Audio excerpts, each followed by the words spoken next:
صلی اللہ علی محمد صلی اللہ علیہ وسلم۔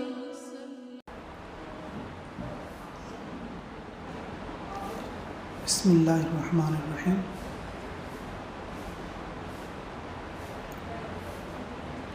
اللہ رب العزت آپ کی جماعت کے آنے کو بے انتہا قبول فرما لے۔ رخ طے ہونا یہ اللہ کی طرف سے ہوتا،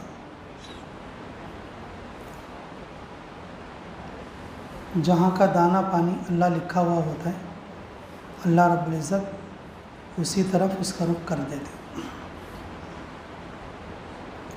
اور حضرت مولانا عمر صاحب پالن پوری رحمۃ اللہ علیہ فرمایا کرتے تھے، دائی کی روزی اللہ پوری دنیا میں پھیلا دے گا۔ کہیں کا موز ہے، کہیں کا انگور ہے، کہیں کا سیب ہے، اللہ رب العزت دائی کی روزی کو پوری دنیا میں پھیلا دے گا۔ دائی ایک ایسی قوم ہے امت میں جو ہر جگہ جا سکتی ہے اس وقت، ورنہ ہر محنت مخصوص طبقے کے لیے ہے، لیکن دعوت ہر طبقے کے لیے ہے، کیونکہ دعوت کی محنت ام الاعمال ہے۔ دعوت کی محنت کیا ہے؟ ام الاعمال ہے۔ یہ دعوت کی محنت عروج پر آنا، عروج پر بولے تو اس کے اندر ام الکتاب رہنا، کیا رہنا؟ ام الکتاب رہنا۔ یہ کام ام الاعمال ہے، سارے عملوں کی ماں ہے یہ۔ جب دعوت کا کام چلیں گا، مدرسے کو طلبہ ملیں گے، خانقاہوں کو مرید ملیں گے، کتاب لکھنے والوں کو کتاب پڑھنے والے ملیں گے، بیان کرنے والوں کو سننے والے سامعین ملیں گے، مسجدوں کو مقتدی ملیں گے۔ جی، جب دعوت کا کام چلیں گا تو امت یہ سارے کام کرے گی۔ جب دعوت کا کام نہیں رہیں گا تو پھر سب شعبے کم ہو جائیں گے، سب شعبوں کے لیے پانی نہیں پہنچے گا۔ دعوت کا شعبہ ایسا ہے جو ہر طبقے کو پانی پہنچانے والا، اور یہ جو قوم ہے دعوت والی، یعنی کہ دائی، میرے عزیزو، یہ ام الاعمال ہے، لیکن یہ ام الکتاب کے ساتھ ہونا۔ کس کے ساتھ ہونا؟ ام الاعمال کے ساتھ ہونا اور ام الکتاب کے ساتھ ہونا۔ حضرت جی مولانا الیاس صاحب رحمۃ اللہ نے فرمایا، ہر شیخ کے وظیفے کو میں نے تجربہ کر لیا۔ ہر شیخ کے وظیفے کو میں نے کیا کر لیا؟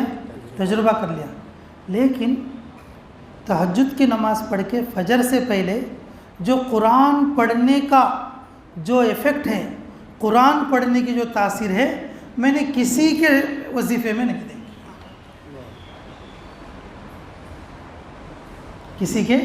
کس میں نہیں دیکھی؟ کسی کے وظیفے میں نہیں۔ حضرت جی مولانا الیاس صاحب رحمۃ اللہ علیہ جب روانگی کے آداب کرتے تو ان کو ایسا بتاتے کہ بھئی قرآن کی تاکید، قرآن کی تاکید، قرآن کی تاکید۔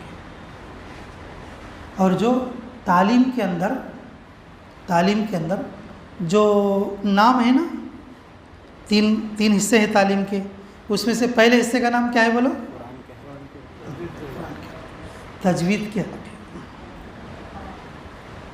کس کے حلقے؟ تجوید کے حلقے۔ یہ جز ہے ہمارا، یہ جز ہے ہمارا۔ آج بھی بہت سارے لوگ ہمیں یہ کہتے ہیں، بھئی تمہاری تو جاہلوں کی جماعت ہے۔ آج بھی بہت سارے لوگ ہمیں کیا کہتے ہیں؟ بھئی تمہاری تو کیا ہے؟ جاہلوں کی جماعت ہے، تمہیں پوری سمجھ نہیں ہے۔ میں ایسے ہی نہیں کہہ رہا ہوں کوئی بات۔ ہماری جماعت یوگانڈا گئی، نندیال کی جماعت تھی ہمارے ساتھ، چاگل مرضی کے بھی لوگ تھے جی۔ ایک مسجد میں ہم لوگ گئے تو وہاں کے امام صاحب سے ہم بات کریں، بولے کہ میں جاہلوں سے بات نہیں کرتا، یہ محرفین کی جماعت ہے۔ میں نے کہا کیوں؟ کہ یہ لوگ قرآن نہیں پڑھتے، ان کو قرآن نہیں آتا، یہ لوگ قرآن نہیں پڑھتے اور ان کو کیا نہیں آتا؟ قرآن نہیں آتا. یہ لوگ قرآن کی جگہ اور ایک کوئی دوسری کتاب پڑھتے ہیں. جو ہمارا ترجمان تھا، میں نہیں تھا اس وقت، ہمارا جو ترجمان تھا جی، تو اس نے بولا کہ نہیں کہ بہت اچھے قرآن جانتے ہیں لوگ، اور یہ ایسا نہیں ہے جیسا کہ آپ سوچ رہے ہیں، اور اس کے اندر اچھے قرآن پڑھنے والے لوگ بھی موجود ہیں. اور اسی وقت میں باہر سے آ رہا تھا جی، تو بولے اگر ان میں سے کسی کو قرآن پڑھنا آتا ہے، تو میں آ رہا تھا تو مجھے بلا لیا اس نے. ہمارا رہبر تھا جمعہ محمود، تو بولے کہ امیر صاحب یہ اس طرح سے ہے. تو پھر میں نے بھی 2-4 بات کی، تو اس نے بولے کہ انت تعلم القرآن، تمہیں قرآن جانتے ہو؟ میں نے کہا کہ جی کیوں نہیں جانتے، تو پڑھ کے سناؤ. تو ایک جگہ سے پڑھوایا، دوسری جگہ سے پڑھوایا، تیسری جگہ سے پڑھوایا، تیسری جگہ سے پڑھوایا، اور پڑھوا کے بولا کہ ماشاءاللہ بہت اچھا پڑھے آپ. میں تو یہ سمجھ رہا تھا کہ یہ الگ ہی جماعت ہے، بھائی الگ ہی جماعت ہے. پھر اللہ کے فضل سے وہ عالم ہمارے ساتھ جڑا، وہ عالم ہمارے ساتھ جڑا. اس کے طرف سے 30 علماء مصر کے مدرسے کے جو اس ڈسٹرکٹ میں امامتاں کرا رہے تھے، ان کا جو مدرسہ ہے ازہر، جامعہ ازہر مصر کا، وہ مدرسہ 1 مہینے میں ہمارے انڈیا کے 1.5 لاکھ روپے درما دے کر کہ ان کو مدرسہ بھیجتا ہے ایسی جگہوں پر جا کر امامت کرو بول کے اور دعوت کا کام کرو بول کے. اور ان لوگوں کو وہ ایک عالم صاحب کے ذریعے سے اتنے سارے عالموں کو جمع کر کے اور ان کا جوڑ کرے. اس دن ہمارے ساتھی بالکل ایسے ٹھنڈے سے ہو گئے کہ بولے مفتی صاحب اگر یہ ہم میں سے کسی کو بھی پوچھ لیتا تو پڑھ کے سنا بول کے، ہمارے کو تو الف با بھی نہیں آتا. اب بیرون گئیں گے تو وہ ساتھی کیسا رہتا سچ، بیرون گئیں گے تو وہ ساتھی کیسا رہتا سوچ. 2-2 3-3 بار 4-4 مہینے لگے سنو، 10-10 برس سے جو ہے کام میں جڑتے سنو، جن کو کیا نہیں آ رہے بولو.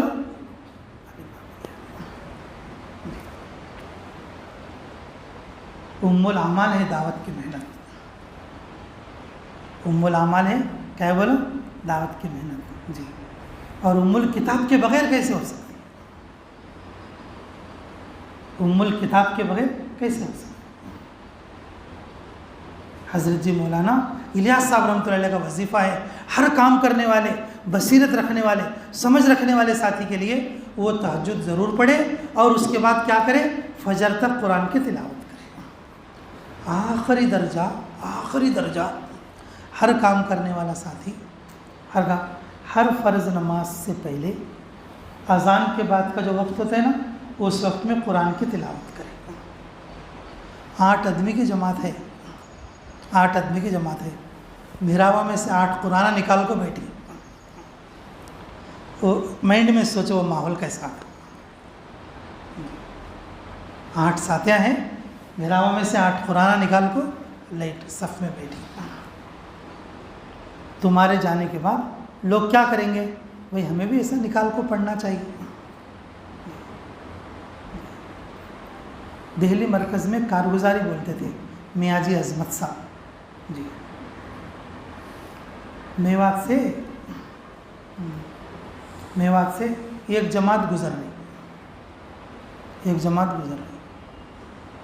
تو ساتھیاں بولے کہتے کون ہوں، مطلب کھیتا میں کام کر لیتے، سنو دھوبیوں کی جماعت جاری. بولے کس کی جماعت جاری؟ دھوبیوں کی جماعت جاری. مسجد میں آنے کے بعد امیر صاحب بٹھا کو پوچھے کہتے بھائی تم کس نیت سے آئے ہیں یہاں؟ بولتے ایک ساتھی بولا حضرت میں کپڑے دھونے کی نیت سے. وہ مسجد میں پانی نہیں تھا، آگے کی مسجد میں جا کے کپڑے دھو لے جا بولے وہاں کا مؤذن. اب یہ مسجد میں آ کر میں کپڑے دھو لینا بول لو. یہ مسجد میں جا کو کیا دھو لینا بول لوں. دائی کے نیت کا بھی اثر پڑتا لوگوں پر. یوگانڈا جانے کی ایک بات، سفر میں تھے ہم، تو ہمارے کو وہاں رکھے تھے بمبئی میں 8 دن کے لیے. جو بھنڈی بازار کے مفتی صاحب زندہ تھے اس وقت میں، اللہ ان کے قبر کو نور سے منور فرمائے. جی مولانا عمر صاحب رحمۃ اللہ علیہ کی مسجد تھی. تو اس میں ہم جا کے حضرت سے بولے بڑی عمر آپ کی، کچھ نصیحت کرو حضرت. کیا بولے؟ کچھ کیا کرو؟ نصیحت کرو. تو حضرت بولے کہاں جا رہی جماعت؟ نے کہا یوگانڈا جا رہی. تو پھر $100 دو، نصیحت کروں. تو ہمیں سب جیوا میں ہاتھ ڈال کے بولے کہ ابھی ڈالر چینج نہیں کرے، سما پرس میں چینج کریں گے تب لا کر دیں گے، اب ہمیں نصیحت کرو. تو حضرت بولے یہی میری نصیحت ہے، جو چیز تمہارے پاس نہیں ہوگی وہ نہیں دے سکیں گے. جو چیز تمہارے پاس نہیں ہوگی وہ نہیں دے سکے. اگر ڈالر ہوتا آپ کے پاس ابھی نکال کر دے دیتے. آپ کے پاس نماز میں دھیان ہوگا تو آپ لوگوں کو نماز کا دھیان دیں گے. آپ کے پاس یقین ہے تو آپ لوگوں کو کیا دیں گے؟ یقین دیں گے. آپ کے پاس ذکر ہوگا تو آپ کیا دیں گے؟ ذکر دیں گے. آپ کے پاس اخلاق ہے تو اخلاق دیں گے. اگر آپ کے پاس دنیا کی خود غرضی ہے تو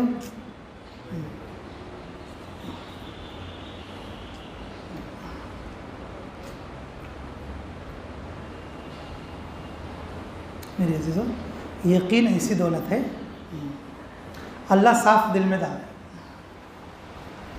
کس میں ڈالتے بولو؟ ہاں، صاف دل میں ڈالتے. جی حضرت جی دامت برکاتہم فرماتے ارے گندے برتن میں تم دودھ نہیں ڈال سکتے. جب ذکر پر بولتے ہیں نا، ایسا بولتے ہیں کہ واقعی طبیعت خوش ہو جائے. گندے برتن میں تمہیں کیا نہیں ڈال سکتے؟ دودھ نہیں ڈال سکتے. جب تمہارا دل کا برتن گندا ہو، اللہ یقین کی دولت کیسے ڈالے؟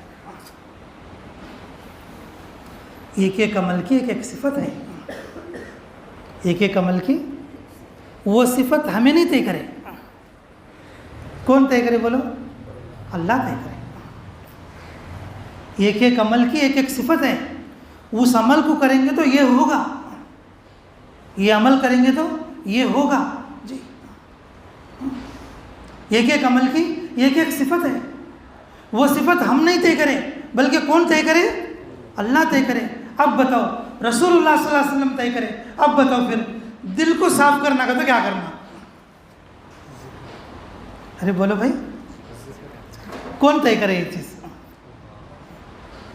میرے عزیزو، کسی بھی جماعت میں ہر جماعت کو بولتا رہتا ہوں یہ بات. میں تقریباً بولے تو 15 سال سے یہ بات بولتا آ رہا ہوں.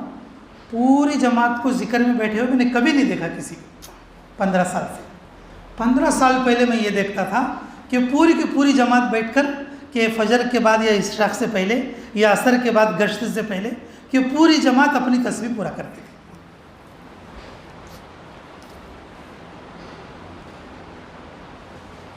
ذکر کے بغیر اگر ہم کام کریں گے، ہمارا دل صاف نہیں ہوگا. گندے دل میں یقین نہیں آئے گا.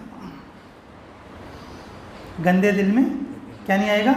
یقین نہیں آئے گا. جی یقین نہیں آئے گا. جی تحانوی علیہ رحمہ فرماتے تھے کول سے کو دودھ سے بھی دھوئیں گے تو اجلا نہیں ہوگا. اگر دل کو صاف کرنا ہو تو ذکر ہی کرنا پڑے گا. وہ ذکر چاہے تم تہجد میں قرآن پڑھو یا 3 تسبیح پڑھو تب یقین کی سرمایہ اتارو. یہ ام الاعمال ہے. یہ کام کرنے کے لیے وہ صفات ہمارے اندر آنا جو دوسروں کے لیے نمونہ بنے. دوسروں کے لیے کیا بنے؟ نمونہ بنے. تو میرے عزیزو، اسی وقت میں ہمارے ساتھیوں نے ارادہ کر لیے تھے کہ بھی ہم قرآن سیکھنا شروع کریں گے. الحمدللہ یوگانڈا کی جماعت میں جتنے ساتھی تھے اور بعض ساتھی ایسے تھے نورانی قاعدے سے لے کر اما پارا حفظ کر کے واپس آئے تھے، اور آج بھی وہ ساتھی ماشاءاللہ اور کام میں لگے جڑے جم رہے ہیں. میرے عزیزو، میری پہلی بات آپ لوگوں سے یہی ہے کہ قرآن کو رواج دیں. قرآن کو کیا کرو؟ رواج دو. اگر قرآن پڑھنا نہیں آتا سیکھنا شروع کرو، سیکھنا شروع کرو. جی 10 سال ہوا ہمارے حضرت جی کو کہتے ہوئے دعوت کے ساتھ یا مسجد میں مکتب کا انتظام کرو. مسجد کی کمیٹی پر وزن مت ڈالو، مسجد کے امام پر وزن مت ڈالو. دعوت کے ساتھ کیا کرو؟ ہر مسجد میں اپنے مکتب کا انتظام کرو. اگر تمہارے میں اگر کوئی مکتب پڑھانے والا ہے مکتب پڑھو، اب کچھ وقت اسے دو مکتب کے لیے. اب قدرتی طور پر تھوڑے مسجدوں میں مکتب ہے لیکن ہمارے کو ٹائم بھی تو آنا تو اس کے لیے. میرے عزیزو ہم ایسی محنت میں ہیں، یہ کائنات کی بہت بڑی محنت ہے. اس محنت کے لیے اس کائنات کی بڑی کتاب پڑھنی پڑے گی. اور وہ کتاب کیا ہے بولو؟ قرآن الکتاب ہے. تو کوشش کرو گے انشاءاللہ قرآن میں؟ بھائی کوشش کرو گے بھائی؟ جی اللہ تعالی ہمیں عملوں کی توفیق نصیب فرمائے. دوسرے ملکوں میں ہماری جماعت گئی بھائی، 2-3 جگہ پر اللہ نے میرے کو بھی لے گیا. وہاں پر میرا دیکھا ہوا تجربہ کیا ہے معلوم؟ کہ جس وقت میں نماز ہوتی ہے نا، نماز ہوتی ہے، اب جتنے محراب رہتے ہیں نا، یہ ہمارے محرابوں میں قرآن نہیں ہے، وہ پورے محراب قرآن سے بھر کے رہتے. پورے محراب کس سے؟ قرآن سے. ہم نے یوگانڈا میں بھی دیکھا، تنزانیہ میں بھی دیکھا، زنزیبار کے اندر بھی دیکھا، حبشے کے اندر بھی دیکھا، قطر کے اندر بھی دیکھا. سب کے سب لوگ جو ہے قرآن لے کر بیٹھتے، پورے محراب کے قرآن خالی رہتے، سب لوگ پڑھتے، سب لوگ پڑھتے. یہ تھا قرآن کا رواج. مسجد میں ہر وقت میں اور کوئی نہ کوئی قرآن کی تعلیم اور درسگاہ چلتی رہتی. قطر کے مرکز میں ہم نے دیکھا کہ ہر وقت میں کچھ لوگ قرآن لے کے بیٹھے رہتے. بہت بڑا مرکز ہے. کم سے کم 100 آدمی تو بھی قرآن لے کے بیٹھے رہتے، 100 آدمی تو بھی ذکر میں رہتے اور حلقے لگے رہتی. ہاں وہاں سب اور سب چلتے رہتے. میرے عزیزو قرآن سے دور ہونے، جو کام کے ساتھ آئے ہیں، جو ذمہ دار ساتھ آئے ہیں، ان کے ہاتھ میں بھی قرآن دکھنا، ان کے ہاتھ میں بھی لوگاں قرآن بھی دیکھنا، ان کے ہاتھ میں بھی قرآن دیکھنا. قرآن کی برکت سے ان کی دعوت آگے چلے گی. قرآن کی برکت سے ان کی دعوت کیا ہوگی؟ آگے چلے گی. یہ پیٹرول ہے. یہ کیا ہے بولو؟ پیٹرول ہے. یہ مولانا الیاس صاحب رحمۃ اللہ علیہ کا دیا ہوا وظیفہ ہے ہمارے حق میں. اللہ ہمیں بے حد قبول فرمائے. اچھا دوسری بات بھی سن لو بھائی، اللہ ہمیں عمل کی توفیق عطا فرمائے. اللہ رب العزت جسے پسند کرتے اسے اپنے قرآن کا علم دے. قرآن میں بھی اور حدیثوں میں بھی علماء کی بڑی فضیلت آئی ہے. قرآن میں بھی اور حدیث میں بھی کیا یہ علماء کی بہت بڑی فضیلت آئی، بہت بڑی فضیلت آئی. اور حضرت جی دعوت برکاتہ اکثر بیانات میں بولتے رہتے ہیں بھائی علماء کی زیارت کو عبادت یقین کرو. اور خود حدیث میں فرمایا رسول اللہ صلی اللہ علیہ وسلم نے کسی عالم کو دیکھنا ایسا ہے جیسا کہ مجھے دیکھا، کسی عالم سے مصافحہ کرنا ایسا ہے جیسے کہ مجھ سے مصافحہ کیا، کسی عالم سے محبت رکھنا ایسا ہے جیسے کہ مجھ سے محبت رکھا. یہ علماء دین اسلام کے چراغ ہیں. یہ علماء دین اسلام کے کیا ہے؟ کل کو کوئی مسئلہ ہو جائے گا تو لوگ مسئلے ہم سے نہیں پوچھیں گے، علماء سے پوچھیں گے. کوئی بھی مسئلہ پیش آ جائے گا، کوئی بھی بات پیش آ جائے گی، لوگ ہمارے سے پوچھتے کیا مسئلے؟ کس سے پوچھتے بولو؟ علماء سے پوچھتے. اللہ رب العزت جب اپنا علم دیتے ہیں کسی کو تو وہ اللہ جانتے ہیں کہ کس کو علم دینا اور کس کو نہیں دینا. وہ بات الگ ہے بھئی کون علماء حق ہے کون علماء غیر ہے. لیکن میرے عزیزو ہم کام کرنے والوں کے لیے علماء کی بہر صورت جو ہے قدر کرنا، عزت کرنا، اکرام کرنا، تکریم کرنا، ٹھیک ہے، اور جو ان کا حق ہے اور اس کو ادا کرنے کی کوشش کرنا. حضرت جی مولانا یوسف صاحب رحمۃ اللہ علیہ کے اقوال میں یہ بات ملتی ہے اور بار بار حضرت جی بھی سناتے رہتے ہیں. جو لوگ علماء کی قدر نہیں کرتے اللہ ان کی اولادوں کو محروم کرتے ہیں. ہمارے حیدرآباد کے کیا نام عابد خان صاحب بولتے تھے، اور ان کے بیانات میں ریکارڈنگا میں اب بھی مل جائے، کیونکہ وہ تو وفات ہو چکے ہیں، بار بار بولتے رہتے ہیں جی۔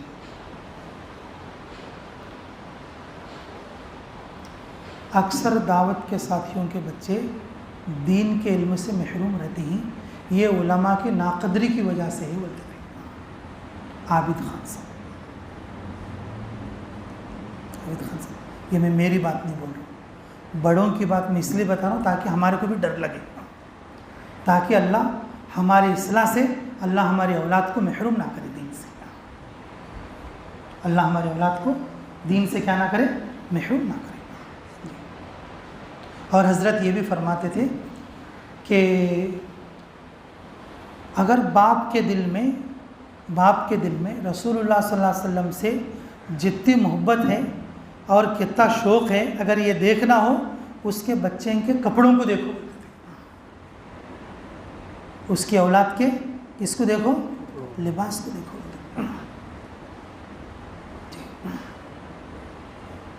میرے پاس ٹیپ ریکارڈ تھا دیوبند کے زمانے میں، اور 2-4 کیسٹیں میں جاتے جاتے ملے پلی مرکز کرنے سے عابد خان صاحب کے بھی لے گیا تھا، ان کیسٹوں میں سنا تھا، ڈائریکٹ روبرو میں 2-3 بیان سنا ان کے۔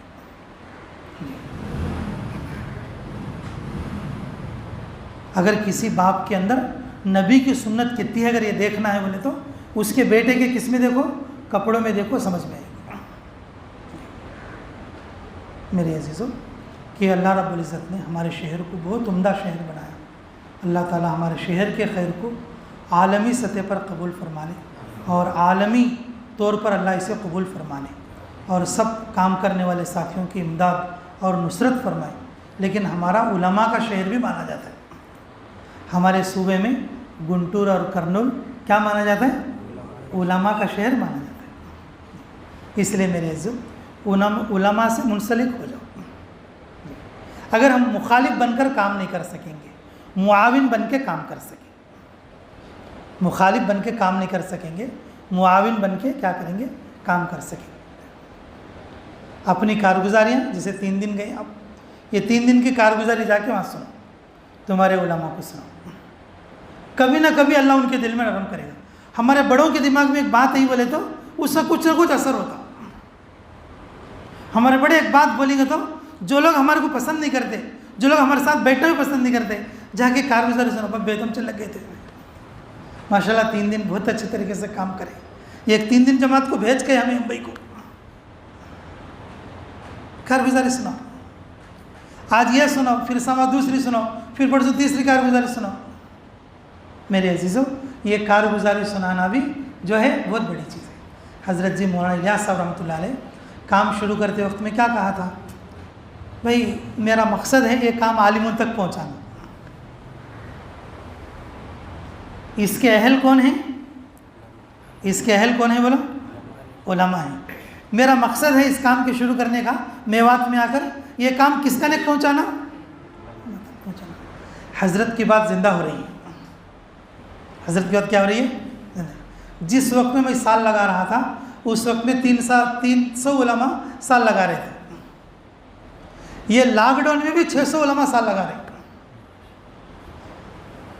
لاک ڈاؤن میں بھی کتنے علماء لگا رہے ہیں، اگر لاک ڈاؤن نہ ہو 1500 علماء سال لگا رہے ہیں، یہ مرکز کی رپورٹ میں جو معلوم ہے۔